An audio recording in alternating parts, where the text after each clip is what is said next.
restauração da igreja, corpo invisível. Só pode ser comprovada nas igrejas ou assembleias locais, que na verdade são os membros visíveis que compõem este corpo. E esta restauração não pode ser palpável, senão na conformidade com certas tradições, práticas ou costumes que caracterizaram as igrejas dos santos na primeira era. O que foi, é o que será.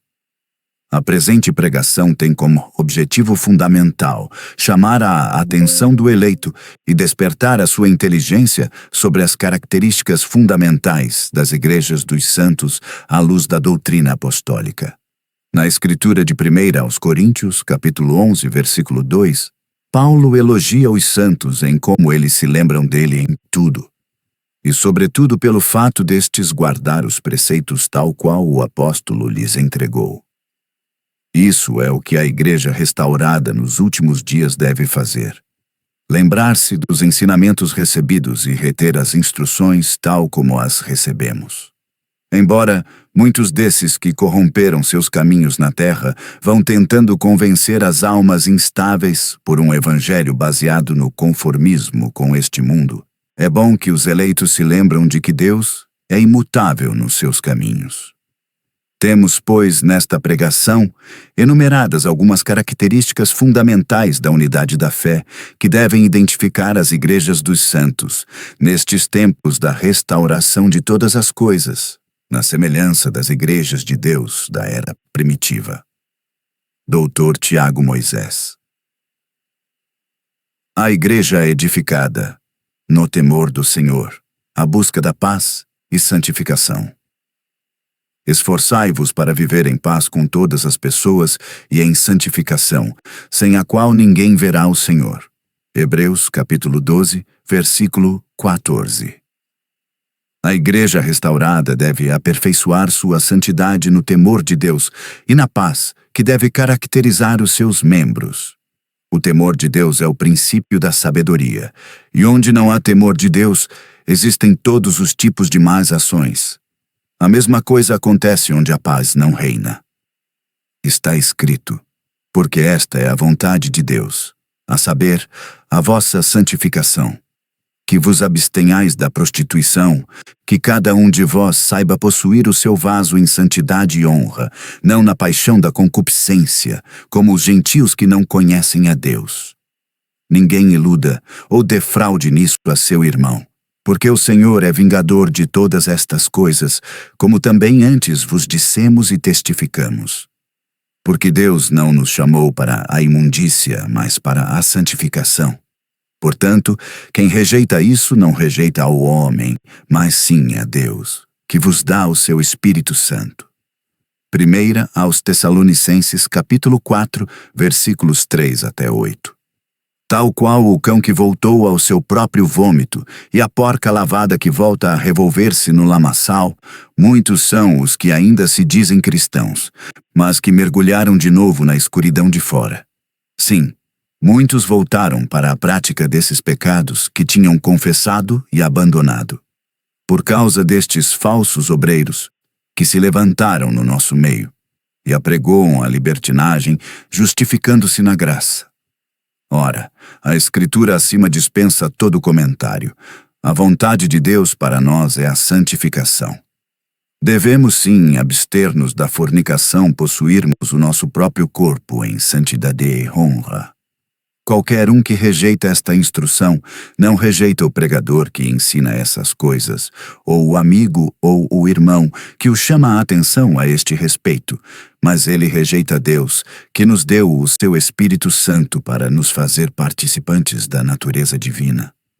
Porque Deus é santo, e nós somos chamados a ser santos como Ele. Devemos, pois, nos livrar de toda a imundícia da carne e do espírito, aperfeiçoando a santificação no temor de Deus. Neste tempo em que o conformismo com o presente século domina na igreja e influencia a doutrina da fé, com os ensinamentos baseados nas correntes filosóficas do carnal e sensual, a verdadeira igreja de Cristo restaurada deve andar novamente no temor de Deus. Não poderemos falar de uma igreja restaurada, enquanto os crentes que a compõem não viver de acordo com os princípios divinos de santidade e pureza. Lembrai-vos de que a pregação do reino dos céus é baseada no arrependimento e conversão, seja através do ministério de João Baptista, Mateus, capítulo 3, versículos 1 até 10, ou pelos apóstolos, Atos capítulo 2, versículos 37 até 40. Aqueles que ouviram o chamamento de Deus confessaram seus pecados, buscando o perdão divino, e afastaram-se do mal. É por isso que está escrito: o temor do Senhor é o princípio da sabedoria. Salmos capítulo 111, versículo 10. Provérbios capítulo 1, versículo 7. Provérbios capítulo 9, versículo 10. Observamos a igreja primitiva. Está escrito: e perseveravam na doutrina dos apóstolos e na comunhão, no partir do pão e nas orações. Em cada alma havia temor. Atos, capítulo 2, versículos 42 e 43. Ou ainda: assim, pois, a igreja em toda a Judéia, Galiléia e Samaria tinha paz, sendo edificada e andando no temor do Senhor. E pelo auxílio do Espírito Santo se multiplicava. Atos capítulo 9, versículo 31. Certamente não se trata aqui de medo de punição, porque o perfeito amor lança fora este tipo de medo. 1 de João, capítulo 4, versículo 18. Ora, nós não recebemos o espírito de escravidão, mas como filhos de adopção, nós fomos libertos do medo da punição. Romanos capítulo 8, versículo 15. Trata-se, pelo contrário, aqui, do temor de Deus que nos leva a viver de acordo com os princípios de Deus, longe da dissolução, da depravação e toda a contaminação da carne e do espírito.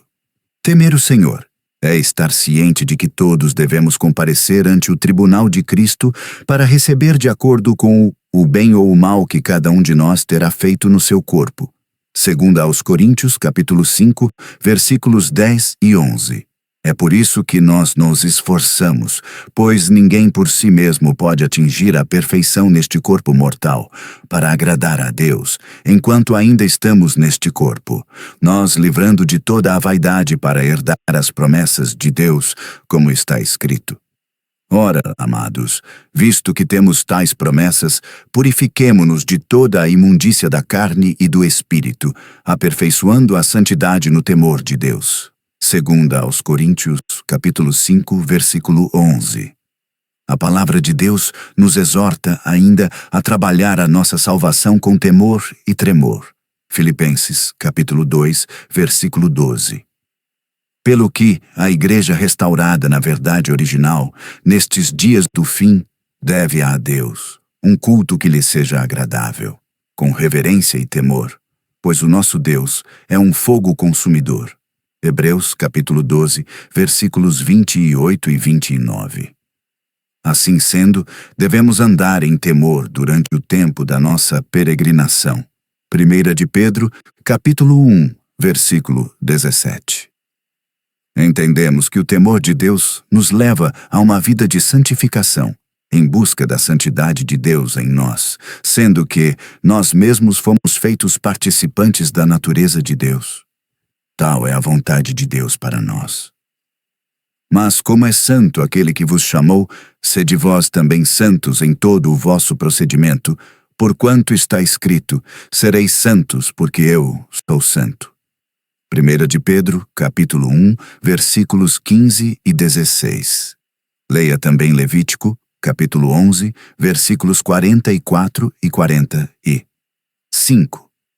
Levítico capítulo 19, versículo 2. Levítico capítulo 20, versículo 26, etc. É agora e aqui onde eu quero chamar a atenção da igreja sobre essa coisa. Deus disse exatamente isso. Ser-me-eis homens santos. Êxodo capítulo 22, versículo 31. E sereis para mim santos, porque eu, o Senhor, sou santo, e vos separei dos povos para serdes meus. Levítico, capítulo 20, versículo 26. santos serão para seu Deus. Levítico, capítulo 21, versículo 6. Leiam também Levítico, capítulo 21, versículo 7. Números, capítulo 15, versículo 40. Isso é para dizer-lhes que não se é santo aos olhos de quem nos vê. Não é o julgamento do irmão que está ao meu lado que irá sentenciar minhas ações e determinar se eu sou santo ou não. É o negócio de Deus, diante do qual somos chamados a ser santos. É por isso que Paulo escreveu: Todavia, a mim muito pouco se me dá de ser julgado por vós, ou por qualquer tribunal humano, nem eu tampouco a mim mesmo me julgo. Porque, embora em nada me sinta culpado, nem por isso sou justificado, pois quem me julga é o Senhor. 1 aos Coríntios, capítulo 4, versículos 3 e 4. Considerai bem isto: nós não somos santos aos olhos dos homens, mas sim do Senhor, e para ele cabe, pois, a ele, determinar em definitivo quem é santo e quem não é. Pelo que nós nos esforçamos perante ele, não para agradar aos homens. Atentai pelos judeus, fariseus sobretudo. Esses haviam estabelecido por si mesmo o seu próprio modelo e princípios de santidade. Ora, de acordo com aquele modelo e aqueles princípios, Jesus de Nazaré, o Santo de Deus, era um pecador, que gostava da companhia dos pecadores, comia e bebia com eles. Entraram nas casas dos coletores de impostos, ao ponto de se deixar tocar por uma prostituta que lhe enxugou os pés com os seus cabelos imundos. Jesus era um autêntico escândalo no modelo de santidade estabelecido pela religião judaica. No entanto, ele foi repetindo: não julgueis segundo a de aparência. Eu digo estas coisas a vós, homens que gostam de julgar os outros, comparando e medindo-lhes as vossas próprias leis e modelos de santidade. É para vós que o Senhor falou desta maneira, na Escritura de Mateus, capítulo 7, versículos 1 até 5. Não julgueis, para que não sejais julgados. Porque com o juízo com que julgais, sereis julgados, e com a medida com que medis, vos medirão a vós. E por que vês o argueiro no olho do teu irmão, e não reparas na trave que está no teu olho? Ou como dirás a teu irmão: deixa-me tirar o argueiro do teu olho, quando tens a trave no teu? Hipócrita! Tira primeiro a trave do teu olho, e então verás bem para tirar o argueiro do olho do teu irmão. Ou ainda no Lucas, capítulo 6, versículo 37. Não julgueis, e não sereis julgados, não condeneis, e não sereis condenados, perdoai, e sereis perdoados.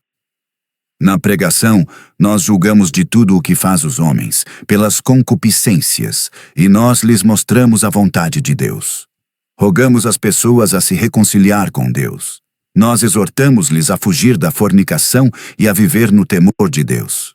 Condenamos as obras infrutuosas das trevas e admoestamos os que vivem na prática destas, mas nós não condenamos ninguém.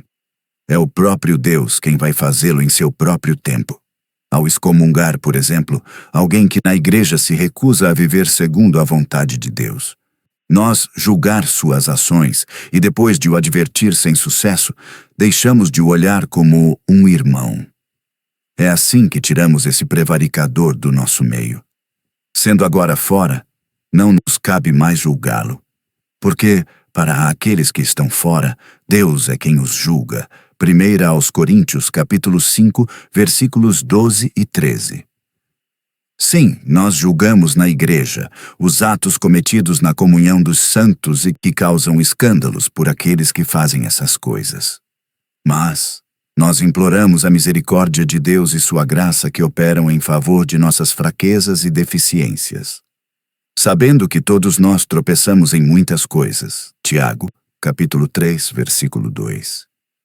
Não está escrito?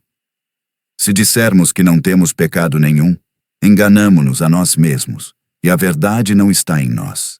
Se confessarmos os nossos pecados, Ele é fiel e justo para nos perdoar os pecados e nos purificar de toda injustiça. Se dissermos que não temos cometido pecado, fazemo-lo mentiroso, e a sua palavra não está em nós. 1 de João, capítulo 1, versículos 8 até 10. Enquanto adoptamos por uma conduta que reflete o temor de Deus que habita em nós em busca da santificação. Estamos, contudo, cientes de que tudo depende de Deus, que usa da graça e da misericórdia a quem aprouver ter. Não está escrito: bem-aventurado o homem a quem o Senhor não imputará o pecado? Romanos capítulo 4, versículo 8. Pois que difícil ser-vos-á intentar uma acusação contra um eleito de Deus. Pois é o próprio Deus quem o justifica, é só o Senhor que opera a purificação dos pecados. Aqui eu quero chamar a vossa atenção sobre o amor incompreensível de Deus e sua misericórdia para conosco, naquilo que o apóstolo Paulo nos ensina no 1 aos Coríntios, capítulo 7, versículo 14. Porque o marido incrédulo é santificado pela mulher, e a mulher incrédula é santificada pelo marido crente. De outro modo, os vossos filhos seriam imundos, mas agora são santos. Perceberam alguma coisa? Este homem incrédulo, ou esta mulher descrente, não vive de acordo com os princípios de Deus. No entanto, no seu amor infinito, Deus o santifica pelo simples fato de partilhar a vida do seu filho ou da sua filha. E pela mesma razão, os filhos nascidos de tal união são considerados santos aos olhos de Deus. Vá entender alguma coisa nisso, ó fariseus deste século. Deus não olha, nem faz as coisas à maneira dos homens. Portanto, não procurem ser mais zelosos do que o próprio Deus. Agora, prestem atenção a esta escritura. Porque bem sabemos que a lei é espiritual, mas eu sou carnal, vendido, sob o pecado. Pois o que faço não o entendo, porque o que quero, isso não pratico, mas o que aborreço, isso faço. E se faço o que não quero, consinto com a lei, que é boa. Agora, porém, não sou mais eu que faço isto, mas o pecado que habita em mim. Porque eu sei que em mim, isto é, na minha carne, não habita bem algum. Com efeito, o querer o bem está em mim, mas o efetuá-lo não está. Pois não faço o bem que quero, mas o mal que não quero, esse prático. Ora, se eu faço o que não quero, já o não faço eu, mas o pecado que habita em mim. Acho então esta lei em mim, que, mesmo querendo eu fazer o bem, o mal está comigo. Porque, segundo o homem interior, tenho prazer na lei de Deus. Mas vejo nos meus membros outra lei guerreando contra a lei do meu entendimento e me levando cativo à lei do pecado que está nos meus membros. Miserável homem que eu sou, quem me livrará do corpo desta morte? Graças a Deus, por Jesus Cristo nosso Senhor.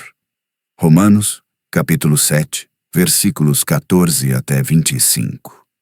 Podereis tudo fazer.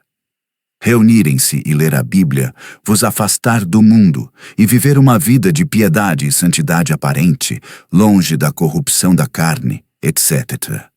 Mas se não estiverem ligados com Cristo, a sua graça não operar em vós. Não são piedosos de tudo. Pois, sem dúvida alguma, Jesus Cristo é o mistério da nossa piedade.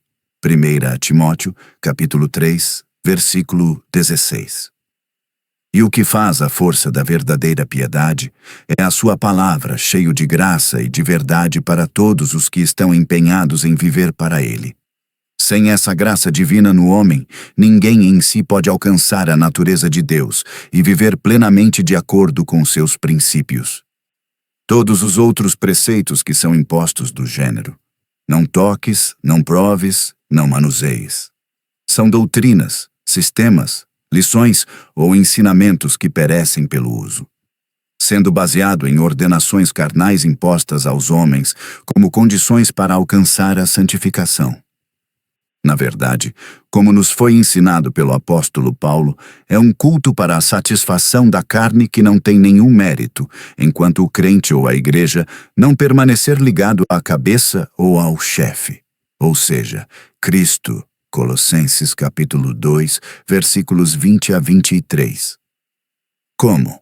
observando todas as coisas que ele nos tem mandado na sua palavra. Mas nós devemos sempre dar graças a Deus por vós, irmãos, amados do Senhor, porque Deus vos escolheu desde o princípio para a santificação do Espírito e a fé na verdade. 2 Tessalonicenses, capítulo 2, versículo 13. Compreenderam isso? Se parece fácil de perceber o que toca à imundícia da carne e falar a respeito. Não é a mesma coisa quando se trata de discernir a impureza do Espírito. Aqui, a Escritura nos revela que a santificação do Espírito e a fé na verdade caminham junto, e que estas duas coisas cooperam para a salvação. Nunca podereis vos libertar da imundícia do Espírito enquanto acreditarem num falso evangelho. Um falso ensino. Não, é impossível. Bem podeis vos abster de muitas coisas, exercer domínio próprio em muitas outras, viver uma vida externamente correta. Tal um santo homem, vivendo aparentemente longe do pecado. Mas, na verdade, jamais sereis santos por Deus enquanto permanecerdes no falso. Porque o pecado é justamente a incredulidade na palavra de Deus. E é nisso que se torna todo homem que presta fé nas falsas doutrinas ou evangelhos. Um incrédulo na palavra que Deus falou. Exatamente como aquilo aconteceu no Éden. Depois do pecado, Adão não perdeu também a sua santidade? Claro que sim. Compreendemos, pois, que ele foi santo enquanto vivia em comunhão com Deus. Compreendemos então que a verdadeira santidade não se define, como alguns o fazem hoje, pelo nosso relacionamento com o mundo ou o meio que nos rodeia, mas sim pelo nosso relacionamento com Deus, por intermédio da sua palavra. O espírito do homem é purificado pela palavra do Senhor, que lhe é anunciada e em que ele acredita. João capítulo 15, versículo 3. E santificado pela verdade de Deus, como revelado na sua própria palavra. João capítulo 17, versículo 17. Mas quando alguém acredita num falso evangelho, pouco importa a disciplina que irá impor-se pelo desprezo da sua própria carne, a humildade que caracteriza a sua pessoa, etc. Tudo isso irá produzir uma piedade só na aparência, pela sabedoria aparente que lhe caracteriza. No entanto, ser-lhe-á impossível chegar ao estado do homem feito, à medida da estatura da plenitude de Cristo.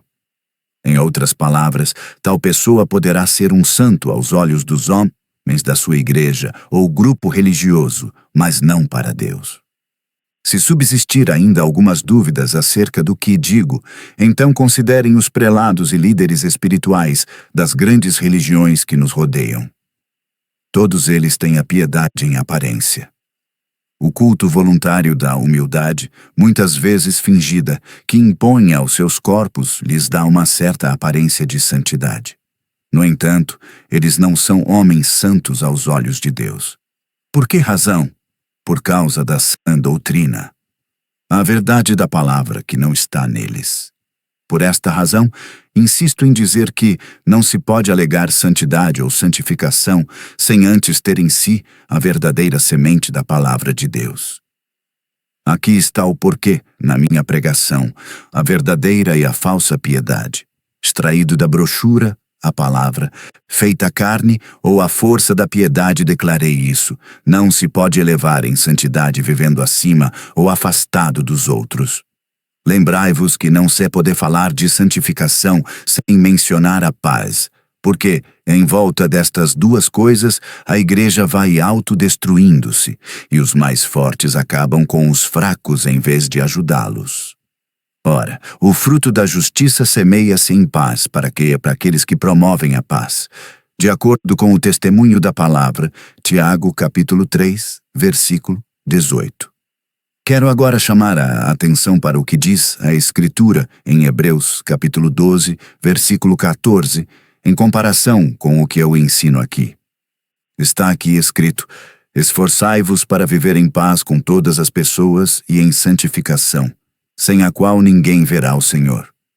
Ireis compreender o porquê insisto no fato de que se alguém é santo, ele o é para Deus, e não para os homens. Se começarem a comparar os outros ao vosso próprio arquétipo, modelo ou princípios de santidade, eventualmente, acabareis por prestar atenção apenas às suas falhas ou aos erros cometidos por eles. Tornar-se-á impossível, por vós, viver em paz com ninguém, a não ser que vive ou age exatamente como o pretender. Prova disso é que encontramos hoje muitas igrejas que têm separado famílias inteiras, sob o pretexto de evitar a contaminação, maldição ou outras coisas do gênero. Pessoas que se dizem cristãos e que desconfiam e se afastam de todos, amigos, vizinhos e até mesmo outros cristãos, sob o pretexto de santificação. Estes tipos de pessoas não têm nenhuma consideração para com que os outros têm em comum com eles, para andar no mesmo passo. Eles só levam em conta as coisas que lhes diferenciam dos outros. São pessoas que estabeleceram para si mesmos o seu próprio protótipo ou modelo de santidade. Dou-lhe um exemplo. Um dia fui convidado para o casamento de um amigo. Tinha chegado o momento para cumprimentar os recém-casados. Grande foi a minha surpresa quando o mestre de cerimônias, que é membro da comunidade deles, anunciou: os homens só podem saudar o noivo e as mulheres só podem saudar a noiva. Eu quis saber o porquê desta discriminação. Pelo que me responderam que é uma maneira de preservar a santidade do casal e evitar a contaminação. Como é que isto encaixa no entendimento da família dos noivos que, naquela noite, estávamos numa sala de bodas e não numa igreja, viram-se impedidos de cumprimentar a sua irmã, sobrinha, prima, cunhada, etc.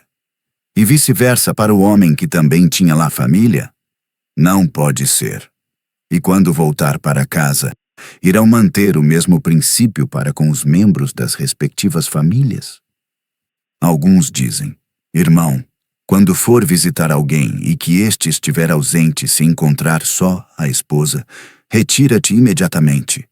Não pode sentar, nem conversar com a irmã, para não serem tentados pela cobiça. Não, esta é uma falsa piedade, um modelo de santidade singular àquela igreja, mas que não se enquadra na doutrina de Cristo, e é daí que nascem as contendas e outras disputas que não contribuem para a obra de Deus na fé.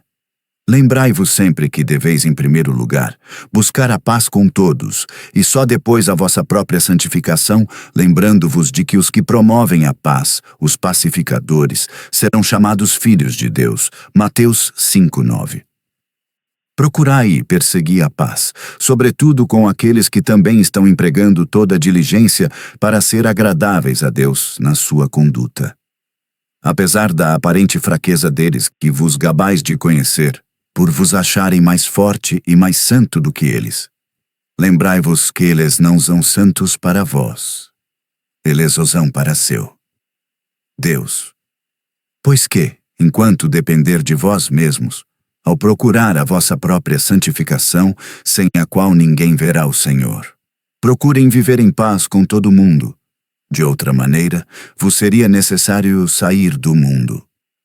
E quiçá acabareis por tropeçar de uma forma ou de outra. Mas, se isto acontecer, sereis então severamente julgados, como o fazem com os outros.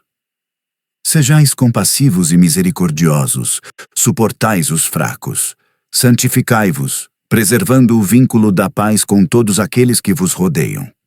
Não imitais os extremistas religiosos na sua conduta, não sejais em escândalo a ninguém, nem mesmo aos incrédulos sob pretexto de santidade. Isto é presunção ou arrogância, ou esqueceram-se de que Deus resiste aos soberbos, mas faz graça aos humildes. Atentai pelo comportamento dos fariseus no seu tempo. Eles não tinham nenhuma relação com os publicanos e pecadores, e condenavam aqueles que o faziam. Mateus capítulo 9, versículos 10 e 11, capítulo 11, versículo 19, ou Marcos capítulo 2, versículos 15 e 16, Lucas capítulo 18, versículo 11. E em bons judeus, eles não se misturavam com os gentios. Atos capítulo 11, versículos 2 e 3. Gálatas capítulo 2, versículos 12 e 13. No entanto, desde que o reino dos céus é anunciado na terra, no tempo de João Batista, são estes publicanos, prostitutas e outras pessoas de má vida que justificaram a Deus e foram salvos. Mateus capítulo 21, versículos 31 e 32. Lucas capítulo 5, versículo 30, capítulo 7, versículos 29 e 34, capítulo 15, versículo 1. Um publicano tornou-se um apóstolo do Senhor Jesus. Mateus capítulo 10, versículo 3.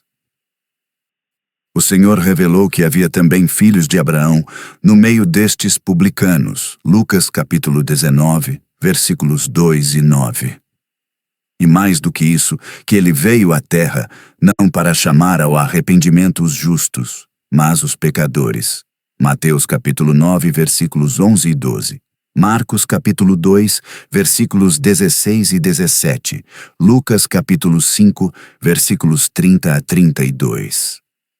Meditando atentamente o que o Senhor nos ensina na parábola de Lucas capítulo 18, versículos 9 a 14, entendereis o porquê eu persisto e assino.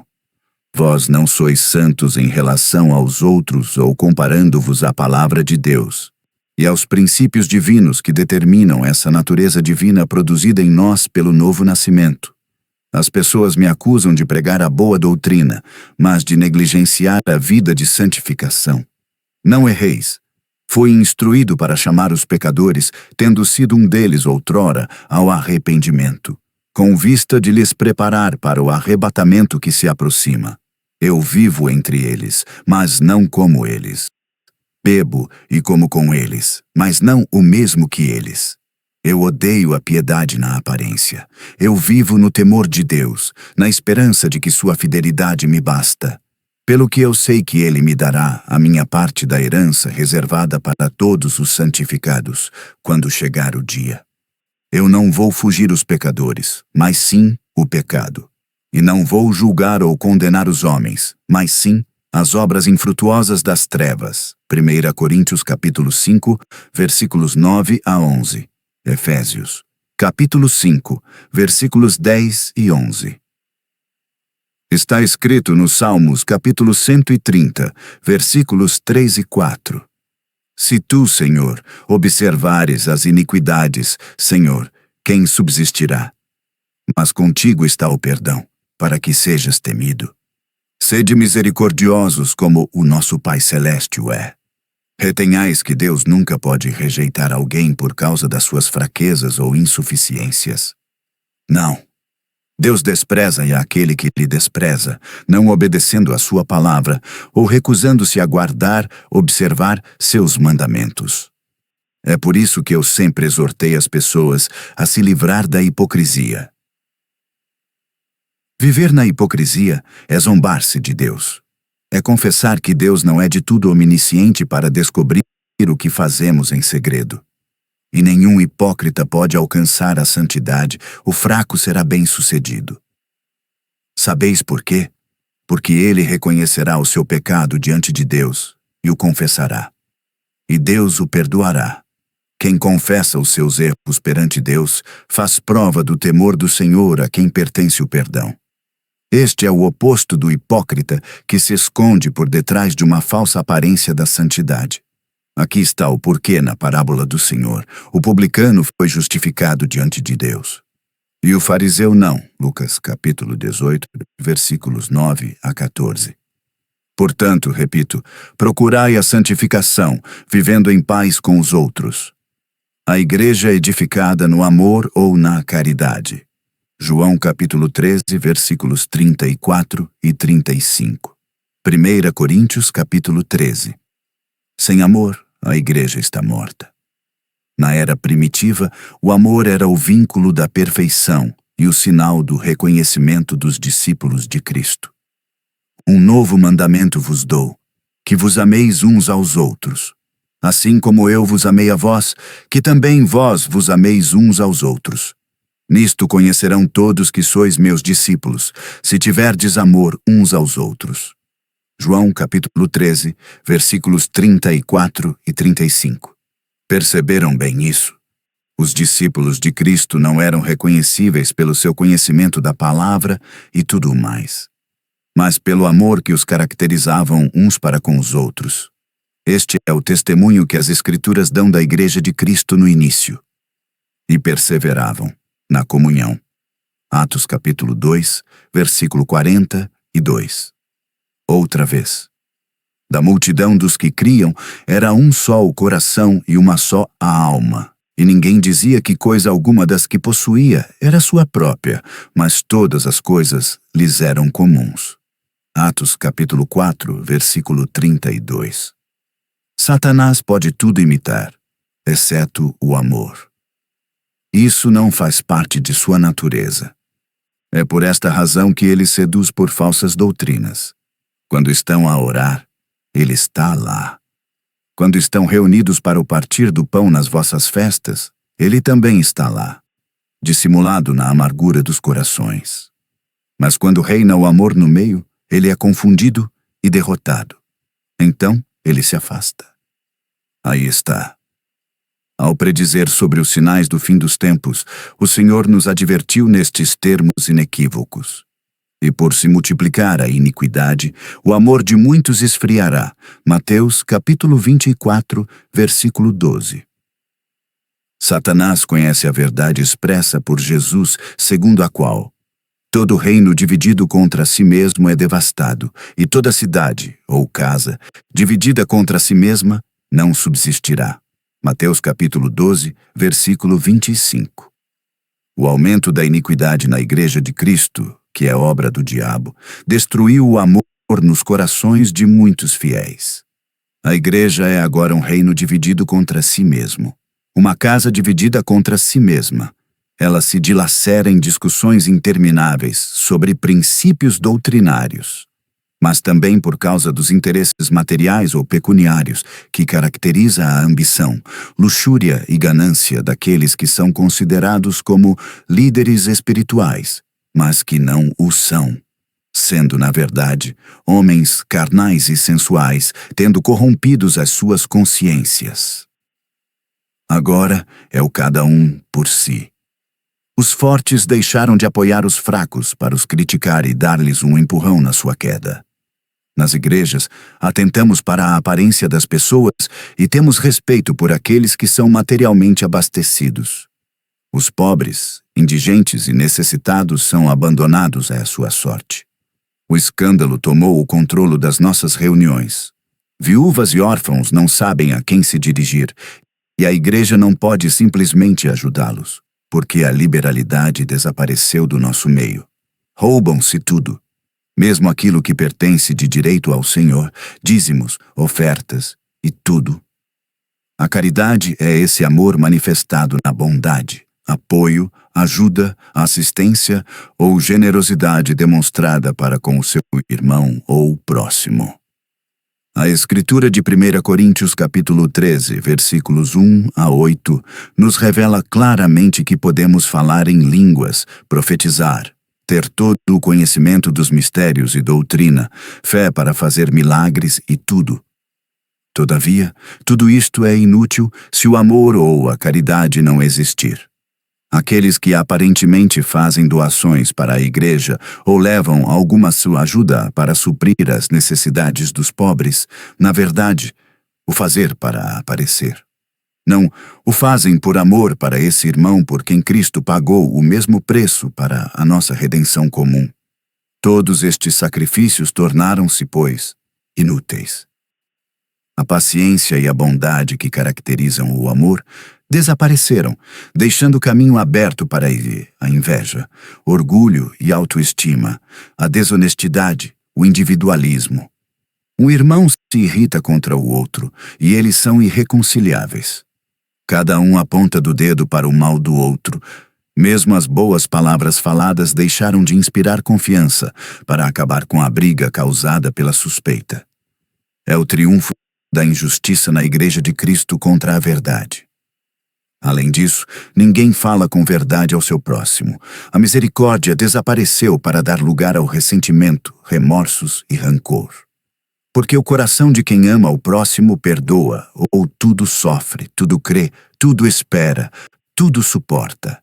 Caso contrário, nos afligimos e destruímos uns aos outros sem compaixão, em vez de nos amar segundo o mandamento de nosso Senhor e Mestre. Carente de amor, a Igreja tornou-se um refúgio para todos os tipos de maus espíritos. Esta é a origem de todas as obras más e outros escândalos manifestos entre nós. Nada é maior do que o amor. O amor é maior do que a fé, maior do que a esperança. Quando desaparecer a fé e a esperança, quando cessarem as línguas e não havendo mais profecias, quando o conhecimento desaparecer, o amor permanecerá, porque o amor é a natureza de Deus. Então, é nisso que reconhecemos todo aquele que realmente participa da natureza divina, pelo amor dos outros que lhe caracteriza. Nos esforçamos em obedecer aos mandamentos da lei.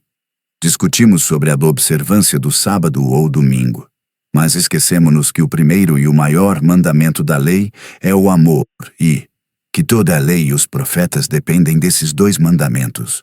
Amar a Deus com todo o seu coração, com toda a sua alma e com todo o seu pensamento.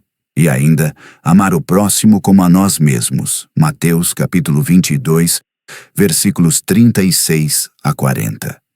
Porque aquele que ama a Deus é também seu irmão, cumpria a lei, ao que lhe disse o escriba. Muito bem, mestre. Com verdade disseste que ele é um, e fora dele não há outro, e que amá-lo de todo o coração, de todo o entendimento e de todas as forças, e amar o próximo como a si mesmo é mais do que todos os holocaustos e sacrifícios. Marcos capítulo 12, versículos 32 e 33. O amor não faz mal ao próximo, de modo que o amor é o cumprimento da lei. Romanos capítulo 13, versículo 10. Pois toda a lei se cumpre numa só palavra, a saber, amarás ao teu próximo como a ti mesmo. Gálatas capítulo 5, versículo 14. Quem é este próximo que eu tenho que amar como eu mesmo? De acordo com Lucas, capítulo 10, versículos 36 e 37. É aquele para quem eu uso de misericórdia para com ele. Ora, se prestarmos atenção ao ensinamento do Senhor, contida nesta parábola, entenderemos que o próximo não é necessariamente o irmão em Cristo ou a pessoa que compartilha comigo a mesma fé, a mesma comunidade. É todo aquele que está perto de nós e que precisa da nossa ajuda, assistência ou bondade, o que implica o exercício da misericórdia. Mas, neste tempo do fim, temos visto surgir doutrinas na Igreja de Cristo, fundamentadas na superstição das forças ocultas do mal, que ensinam as pessoas a não prestar socorro ou alívio até aos membros das suas próprias famílias que carecem desta ajuda, enquanto estes não se converterem para a mesma doutrina que eles. Pessoas que se recusam a honrarem até os seus próprios pais, sob pretexto que eles não obedecem na mesma fé. Deixe-me dizer-lhes, senhoras e senhores, que isto é um atropelo aos ensinamentos de Cristo. Não mentais contra a verdade. Aqui está o que é ensinado na doutrina do Senhor Jesus. Ouvistes que foi dito, amarás ao teu próximo e odiarás ao teu inimigo. Eu, porém, vos digo, amai aos vossos inimigos e orai pelos que vos perseguem. Mateus capítulo 5, versículos 43 e 44. 4. Antes, se o teu inimigo tiver fome, dá-lhe de comer, se tiver sede, dá-lhe de beber, porque fazendo isto, amontoarás brasas de fogo sobre a sua cabeça. Romanos capítulo 12, versículo 20. Pois que, qualquer um que tiver entendimento perceberá que se isso dependesse só de nós, um verdadeiro discípulo de Cristo deve deixar de ter inimigos e olhar qualquer um que estiver perto dele como seu próximo. E, sobretudo, convém retermos também hoje que o próximo não é o irmão da minha igreja, mas sim, qualquer um que estiver perto de mim e que necessitar de assistência ou de ajuda, misericórdia ou compaixão. E não nos cansemos de fazer o bem, porque a seu tempo ceifaremos, se não houvermos desfalecido. Então, enquanto temos oportunidade, façamos bem a todos, mas principalmente aos domésticos da fé. Gálatas, capítulo 6, versículos 9 e 10. Então, façais o bem para os da família da fé. E se a ocasião se apresentar, estendei a vossa benevolência para todo o indigente que estiver ao vosso redor. Não virem as costas àquele que precisar de vós, se houver possibilidade de o ajudar. Afastai-vos de todas essas doutrinas que semeiam o ódio e o receio de pessoas, assim como da maldição que decorrem de supostos laços que vos unem a eles, até aos membros de sua própria família. O amor não suspeita mal. Fui convidado um dia numa igreja. O tema do sermão era: Não olhe para trás. Gênesis capítulo 19, versículos 17 a 26. Foi uma boa pregação no princípio. Todavia, grande foi a minha desilusão quando o pregador começou a dizer: Deus o chamou para fora do mundo e da sua família, como Ló. Ele te ordenou para não olhares para trás. Tu já deixaste a maldição para trás. E agora dizes: Meu pai precisa de ajuda financeira. O meu tio está doente. Eu tenho que ir socorrê-lo. Atenção, irmã e irmão. Tu vais morrer como a mulher de Ló. Deus disse para não olhares para trás. Que interpretação fantasista da palavra! Onde está o amor na Igreja de Cristo? Por que caminho foi a caridade? Compreendem o que foi dito em Jeremias capítulo 31, versículos 28 a 34 e no capítulo 18 do livro do profeta Ezequiel. E voltem na prática do amor. Sim, se na aliança que Deus fez com os filhos de Israel, no dia em que lhes tomou pela mão para os tirar da terra do Egito, o Senhor tinha dito: Eu, o Senhor teu Deus, sou o Deus zeloso, que visito a iniquidade dos pais nos filhos até a 3ª e 4ª geração daqueles que me odeiam. Êxodo, capítulo 20, versículo 5. Tempo depois, pela boca desses 2 profetas e muitos outros, Deus anuncia uma nova aliança em que cada um vai comparecer diante de Deus para si mesmo. Por que os pecados dos pais não serão mais contados contra os filhos nas gerações futuras? É nesta aliança em que vivemos é que se cumpriu. Em Jesus Cristo, fiquem longe de tais doutrinas filosóficas e não sejais escravos desses falsos obreiros que traficam das vossas almas pelo medo. Como está escrito: Tendo cuidado para que ninguém vos faça presa sua por meio de filosofias e vãs sutilezas, segundo a tradição dos homens, segundo os rudimentos do mundo, e não segundo Cristo. Colossenses capítulo 2, versículo 8. Há doutrinas que vos ensinam que qualquer africano nasce feiticeiro. Estas são tradições dos homens. Bobagem. Será que a feitiçaria é própria e exclusiva à África? Quereis fazer-me crer que a bruxaria africana resistiu na obra da cruz? Ora, muitos são, com particular realce para as crianças, que são acusadas de feitiçaria nas igrejas, maltratadas, torturadas e renegadas, mas na realidade não o são. Não era Judas um demônio entre os santos? No entanto, ninguém sabia se não fosse o próprio Jesus, o seu pastor. Sejais, pois, apercebidos que Judas não estava lá para travar a bênção dos discípulos. Ele estava lá para tentar destruir a verdade. Esta é a missão do diabo, demônios ou bruxos. Estais com medo deles porque foram derrotados pela ganância do materialismo e pensam que eles estão lá para se atacar a vossa bênção material. Pois não. Satanás combate a verdade. Jesus, conhecendo Judas, olhou-lhe nos olhos e disse-lhe: O que tens a fazer, faze-o depressa. Judas saiu e foi entregar a verdade, Jesus, para ser destruída. Poderia ele ser bem-sucedido neste negócio? De modo nenhum, pois foi ele mesmo que morreu. Enquanto a verdade triunfou contra tudo, prevalecendo até mesmo sobre a morte. Para que então o medo?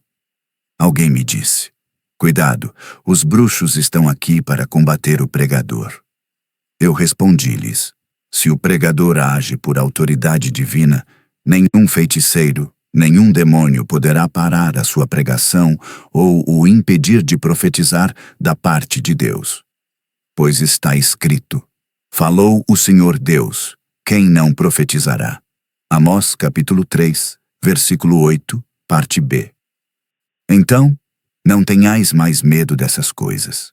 Temei a Deus, lembrando-vos das palavras de Isaías capítulo 8, versículos 10 a 16. Esta doutrina estranha da bruxaria consciente, quente e inconsciente esfriou, e de que maneira? O amor na igreja. Hoje em dia todo mundo olha para todos com suspeita. Ora, sem amor não há misericórdia, consequentemente, não haverá boas obras que fluem de benevolência. O amor é a panaceia universal. Sem o amor, o mundo não existiria, pelo que a Igreja de Cristo deve absolutamente ser restaurado no amor nestes dias finais. Lembrai-vos que aquele que ama passou da morte para a vida. Nós sabemos que já passamos da morte para a vida porque amamos os irmãos. Quem não ama permanece na morte. Todo o que odeia a seu irmão é homicida. E vós sabeis que nenhum homicida tem a vida eterna permanecendo nele. Nisto conhecemos o amor, que Cristo deu a sua vida por nós, e nós devemos dar a vida pelos irmãos. Quem, pois, tiver bens do mundo, e vendo o seu irmão necessitando, lhe fechar o seu coração, como permanece nele o amor de Deus? Filhinhos, não amemos de palavra, nem de língua, mas por obras e em verdade. Nisto conheceremos que somos da verdade, e diante dele tranquilizaremos o nosso coração. 1 João capítulo 3, versículos 14 a 19. Está tudo bem dito, que não deixou lugar para dúvida, nem precisa que se lhe acrescenta algo. Isso é o que fazia a força da igreja primitiva do Cristo, o amor pelo quê? O amor deve ser restaurado na igreja de Cristo dos últimos dias. Essa igreja restaurada deve professar a verdade em amor e edificar-se em amor. Efésios capítulo 4, versículos 15 e 16. A lição da Arca de Noé. Na pregação. A Arca da Salvação. Fui comparando a Igreja de Cristo com a arca que foi edificada nos dias de Noé, e que serviu de refúgio para todos os seres viventes que Deus escolhera para a conservação da vida, fazendo-lhes deste modo escapar ao castigo divino. Quero aqui chamar a vossa atenção sobre um facto que ilustra tudo o que acabei de dizer aqui, sobre a restauração da Igreja do Cristo no temor do Senhor, caracterizado pela busca da paz com os outros e a santidade, e no amor entre os membros do mesmo corpo. Naquela arca de Noé, podíamos encontrar o par de leão ao lado do par do cabrito, o gato e o rato lado ao lado, o leopardo e a gazela, etc. Ora, esses animais tinham uma natureza própria para cada espécie, revelada no comportamento deles.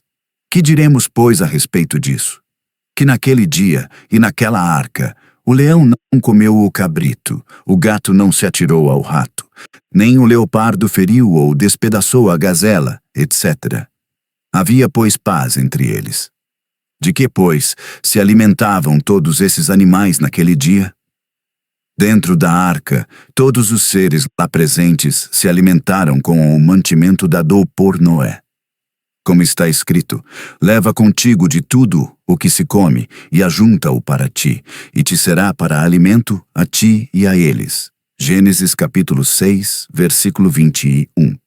Isso não vos faz lembrar o êxodo de Israel, durante o qual Deus escolheu da sua própria autoridade o maná como alimento para o seu povo, todo o tempo que duraria a marcha rumo a Canaã? Não cabia, pois, a cada animal escolher o seu próprio alimento, de acordo com a sua espécie. Entendemos, pois, que nem a violência comportamental das feras, nem a morte reinaram entre os que encontraram refúgio na arca. Por quê? Pois Deus lhes tivera dado uma outra natureza. Aqui está a figura da santidade. Todos eles compreenderam que estavam lá para a conservação da vida ou salvação. pelo que o comportamento deles é uma ilustração do amor que deve caracterizar todos os remidos do Senhor para a salvação. Como está escrito, todos os que criam estavam unidos e tinham tudo em comum. Atos capítulo 2, versículo 44. Da multidão dos que criam, era um só o coração e uma só a alma. Atos capítulo 4, versículo 32. Eis que essas coisas são alegóricas para a igreja. O amor entre todos os que encontraram refúgio nesta arca da salvação lança fora as inimizades, as contendas, os ciúmes, as iras, as facções, as dissensões, o ódio, o ressentimento, a inveja e todos esses sentimentos negativos que procedem da natureza do homem carnal e determinam o seu comportamento.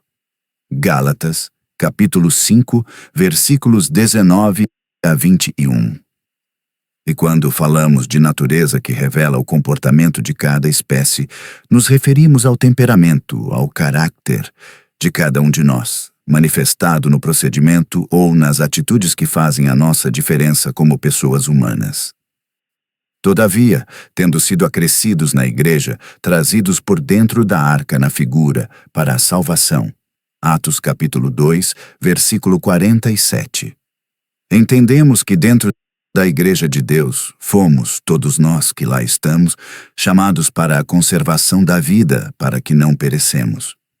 Sendo assim, entendemos também que, apesar da diferença que pode se manifestar nos nossos temperamentos ou caráter, no proceder ou atitudes de cada um, fomos, todavia, todos nós, chamados a partilhar a mesma fé, e uma só esperança da nossa vocação pelo que, dentro desta arca que é a Igreja de Jesus, ninguém deve, pela sua própria natureza, escandalizar os outros. Não nos devoramos uns aos outros, rasgando e despedaçando-nos, mas aqui nos alimentamos somente do mantimento que Cristo nos dá, e que produz em nós uma nova natureza, a Palavra de Deus. E de mesmo modo que havia paz na arca de Noé, entre todas essas espécies de animais, assim deve ser na Igreja do Cristo. De mesmo que todos esses animais no tempo de Noé adquiriram, ao entrar dentro daquela arca, uma nova natureza, assim nos tornamos hoje, novas criaturas participantes na santidade de Deus. E tendo passado da morte para a vida, somos chamados a nos amarmos uns aos outros. 1 João, capítulo 3, versículo 14. É nisto que o mundo reconhece os discípulos de Cristo, que do homem animal que caracterizava a sua natureza noutrora, se tornaram hoje homens espirituais. Na santidade que caracteriza a nova natureza deles, no amor que os salvos têm uns aos outros, e na paz que os une. João capítulo 13, versículo 35. 1 Pedro, capítulo 1, versículo 22. Entenderam essas coisas? Se alguém na ama e não vive em paz com os outros, este não tem temor do Senhor. Ora, tal pessoa não faz parte dos remidos que o Senhor Deus acrescentou ou fez entrar na sua arca da salvação? De modo nenhum. Ainda que ele mesmo se identifica como membro de uma igreja ou adepto de uma religião. Quem pode entender isso, entenda. Os dons espirituais. 1 Coríntios capítulo 12, versículos 7 a 11. Capítulo 14, versículos 1 a 33. Parte A. Normalmente os dons são dados aos crentes na igreja local para o uso e o proveito comum. A igreja deve, na sua procura de dons, primar para os que edificam toda a comunidade. O dom de línguas é o único dom que edifica apenas o seu portador. Pelo que a palavra recomenda que aqueles que têm tal dom falem consigo mesmos e com Deus. De preferência, fora da comunidade, para não parecer bárbaros aos olhos daqueles que não entendem o que dizem. Na igreja, é melhor dizer algumas palavras com o entendimento de que vários em línguas.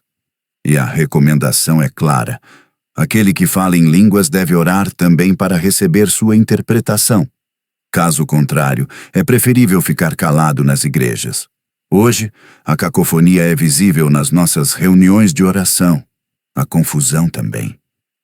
A manifestação do Espírito de Deus na igreja produz uma diversidade de operações. Isso não significa que, numa única igreja local, devemos necessariamente encontrar todos esses dons listados em 1 Coríntios, capítulo 11, versículos 8 a 10, manifestos. Não. O versículo 11 nos revela que o Espírito Santo opera todas estas coisas, ou seja, distribui esses dons a cada um como ele quer. Então um homem não pode dizer a Deus, dê-me o dom de milagres ou de profecia. Não, isso não depende do querer do homem.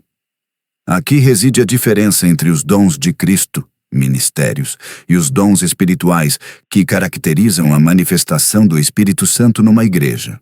Os dons de Cristo são dados aos homens e fazem destes ministros da palavra, enquanto os dons espirituais são derramados sobre os membros que compõem uma igreja local, para o proveito comum a todos aqueles que congregam lá.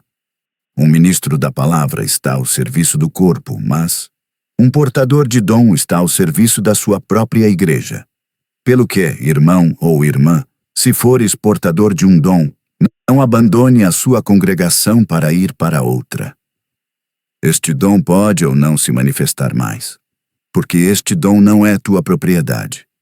Este foi dado àquela igreja para o proveito comum dos seus membros.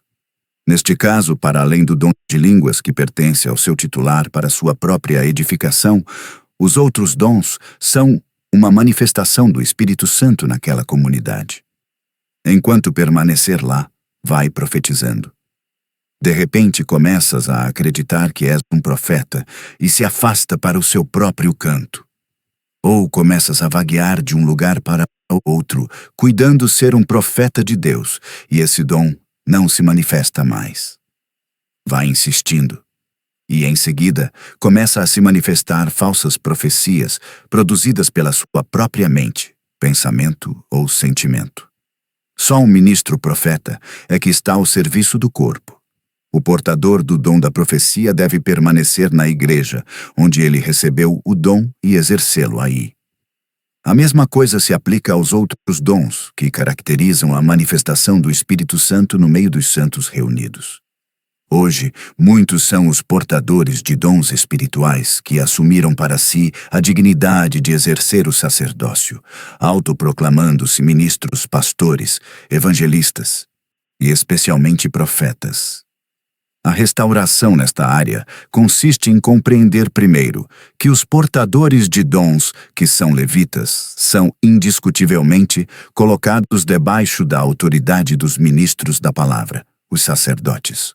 Como está escrito, e a uns pôs Deus na igreja, primeiramente apóstolos, em segundo lugar profetas, em terceiro mestres, depois operadores de milagres, depois dons de curar, socorros, governos, variedades de línguas. 1 Coríntios capítulo 12, versículo 28. Nestes tempos da restauração de todas as coisas, os dons espirituais devem ser novamente colocados debaixo da autoridade da palavra. Esses dons devem se manifestar de acordo com a medida da fé, em confirmação do que está escrito. Mas quando esses dons contradizem a palavra, Deus não tem nada a ver com essa coisa. Toda profecia, visão ou sonho que não concorda com o que está escrito deve ser rejeitado de imediato. Nem sequer prestem atenção a tal coisa, e o mais importante, não temem o homem que fala. O tal é um ousado. Milagres, curas, sinais e maravilhas são operações que confirmam a salvação anunciada na sua palavra, pelo próprio Deus. Hebreus capítulo 2, versículos 3 e 4. Qualquer cura ou milagre operado onde a palavra não é confirmada é uma armadilha para a sedução. Deuteronômio capítulo 3, versículos 1 a 3. Dou-lhes um exemplo simples para ajudar a entender essa simples verdade que ensinamos aqui. Se a palavra de Deus não permite que o homem ora ou profetiza com a cabeça coberta, como Deus pode realizar milagres e maravilhas pelas mãos de um homem que prega com a cabeça coberta? Há algo de errado. Ora, Deus não pode se contradizer. Estamos então na presença de um impostor que finge ser um servo de Deus. Sim, nós estaremos a testemunhar prodígios de mentira, em cumprimento de Mateus, capítulo 24, versículo 24. Agora, para que os eleitos escapam desta sedução, eles devem se segurar no que está escrito. Concluo aqui dizendo mais uma vez o seguinte: os dons de Cristo sobre seus ministros são permanentes. Os ministros de Efésios capítulo 4, versículo 11, exercem os seus respectivos ministérios ao serviço do corpo de Cristo. E mesmo se eles se afastarem da verdade para corromper os seus próprios caminhos, eles serão sempre identificados como falsos obreiros. E no fim serão julgados como tal no dia do acerto de contas. Todavia, os dons espirituais não são permanentes. Eles podem se manifestar durante um tempo e cessar. Exatamente como aconteceu com os 70 anciãos do tempo de Moisés. Números capítulo 11, versículos 25 e 26. Pois que estás numa igreja local, sob a autoridade do ministério de um homem de Deus. O Senhor pode, se assim o achar conveniente, tomar do espírito que anima seu servo e o espalhar sobre todos aqueles que trabalham com ele. Então o Espírito Santo se manifesta por meio de dons que apoiam e confirmam aquele ministério. Os pregadores que se reúnem debaixo da autoridade deste ministério são cheios deste Espírito, profetizam, pregam e falam da mesma maneira, cada um segundo a sua medida. Mas se eles se afastarem do homem de Deus, o Espírito Santo não os acompanhará na sua dissolução. Ele, o Espírito, permanecerá ao serviço da comunidade. Lembrai-vos da rebelião de Coré. Números capítulo 16. Não foi este também um ancião de Israel? Não era ele um filho de Levi, ao serviço do tabernáculo? Os 250 homens dos filhos de Israel, que ele arrebatou na rebelião, junto com Datã e Abirão, não eram todos os principais no meio do povo. Daqueles que se convocavam na assembleia e que eram homens de renome. Comparando Números capítulo 11, versículo 24 com Números capítulo 16, versículo 2.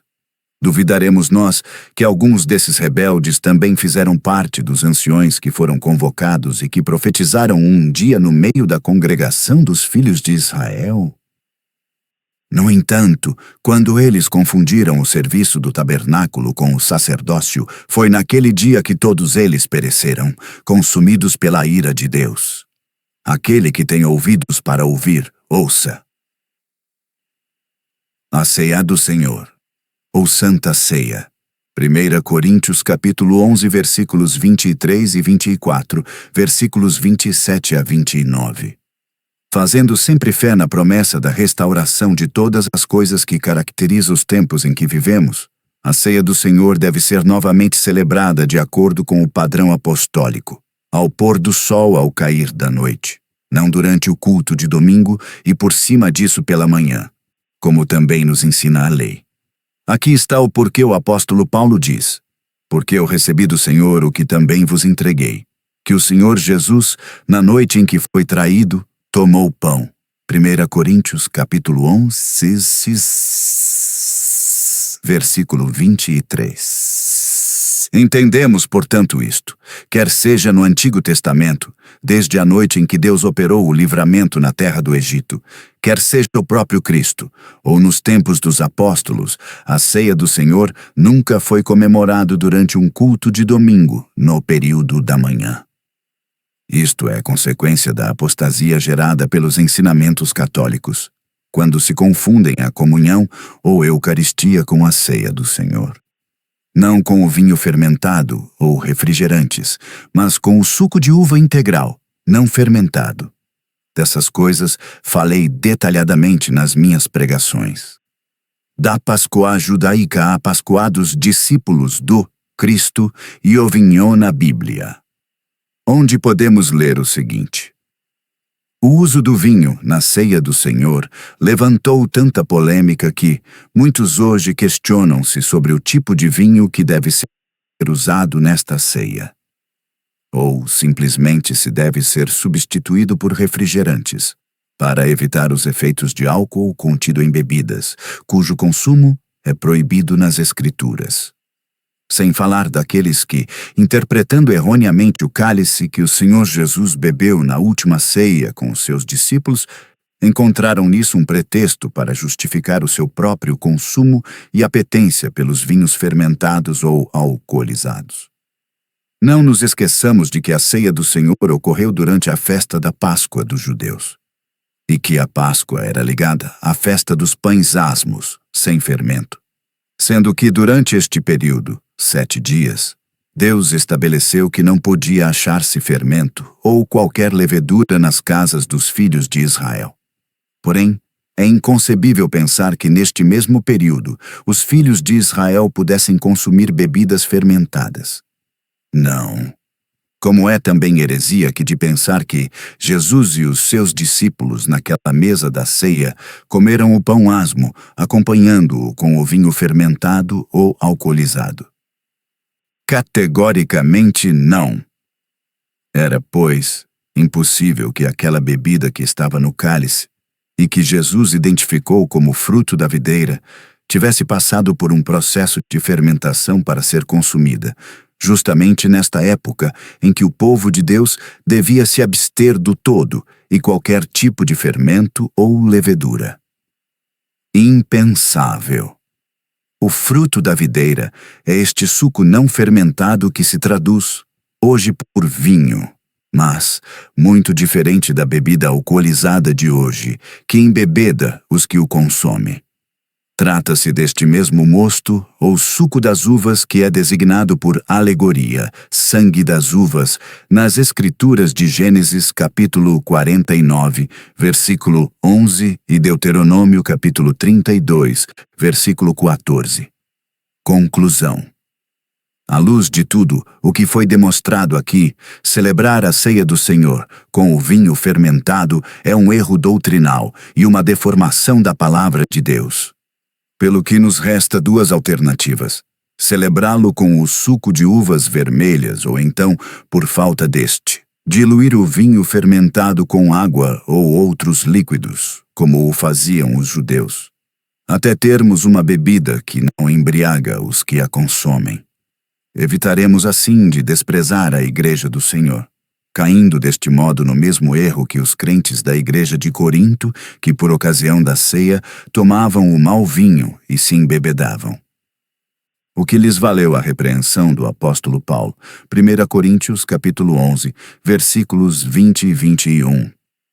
Regra geral: nada de fermentado durante a ceia do Senhor. Quer seja o pão, quer seja o tirosh, o yain ou oinos, que hoje foram traduzidos por vinho, tudo deve ser não fermentado.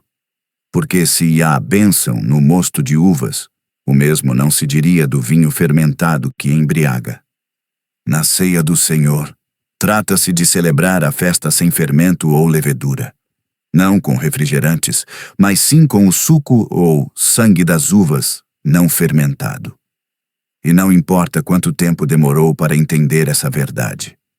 Passado o tempo da ignorância, o que sabíamos em parte deve dar lugar ao que é perfeito. 1 Coríntios capítulo 13, versículos 9 a 11. Isto é o que devemos fazer, porque vivemos em uma época em que todas as coisas são restauradas. Observando rigorosamente essas coisas, os nossos cultos espelharão de novo a adoração verdadeira. Nisso se acrescenta uma boa pregação da palavra de Deus por aqueles que receberam do Senhor a unção verdadeira. Tal como já o sublinhei muitas vezes na minha pregação, o Senhor Jesus nos ensina isso na sua palavra. Qualquer, pois, que violar um destes mandamentos, por menor que seja, e assim ensinar aos homens, será chamado o menor no reino dos céus.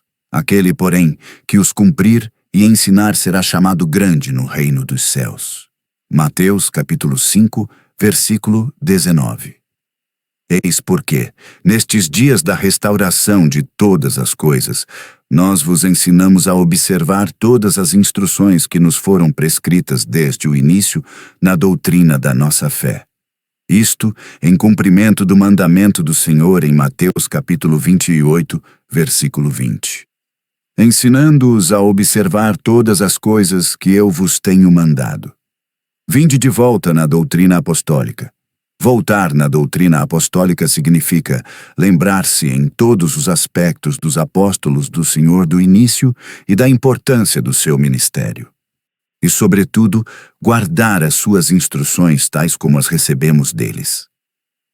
Espero ter contribuído positivamente para o aperfeiçoamento dos santos espalhados nas igrejas locais e para a edificação do corpo de Cristo, respondendo a algumas perguntas que são frequentemente levantadas nas nossas igrejas. Enquanto vou evitando de cair na mesma polêmica ou controvérsia, rejeito todo compromisso com a palavra de Deus, a fim de agradar quem quer que seja, e se ainda há algo que se manteve nas sombras, Deus nos iluminará a seu próprio tempo.